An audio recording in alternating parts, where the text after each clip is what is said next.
Now to the murder trial of Dr. William Husel, and this has been an interesting week to say the least, and nothing has even happened in court. We were supposed to hear closing arguments on Monday, then Tuesday, then Wednesday, and then today. But now we're not hearing closing arguments until Monday, and we have a clearer picture of why. An affidavit was filed to remove the judge. New at 11 tonight, 10 TV's Olivia Eugenio spoke with a law expert about what this means for the trial.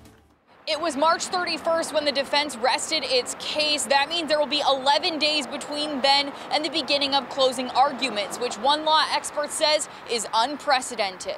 Jurors have heard from 53 witnesses, including loved ones of all 14 patients over the course of the trial. Judge Michael Holbrook has presided over the entire thing, and now an affidavit has been filed to remove him. A motion to disqualify a trial judge probably happens maybe one out of every 200 or 300 times, maybe in a trial. A motion during the trial at the eve of closing arguments might be unprecedented. I would go with one in a very large number. Rick Simmons is a law professor at Ohio State's Moritz College of Law.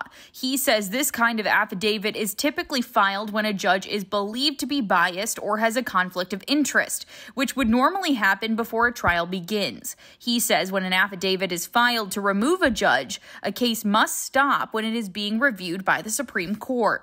Well, the steps that would happen is essentially the court would rule either to disqualify the judge, in which case another judge would take over the case and continue with instructions, and then the jury would deliberate, or the motion's denied and the trial continues as usual. Simmons believes it's pretty likely the motion has already been decided on or will be in the near future. So he believes the trial will resume on Monday. But he says his big concern is the jury.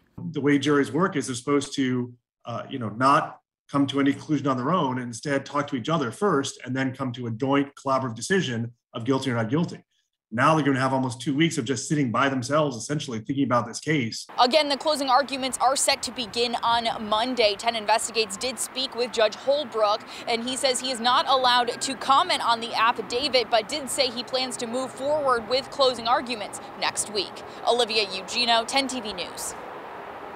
Thanks, Olivia. And 10 Investigates has been following this case for years, and that will, of course, continue through the closing arguments. We'll update you with what happens Monday on our website, 10tv.com.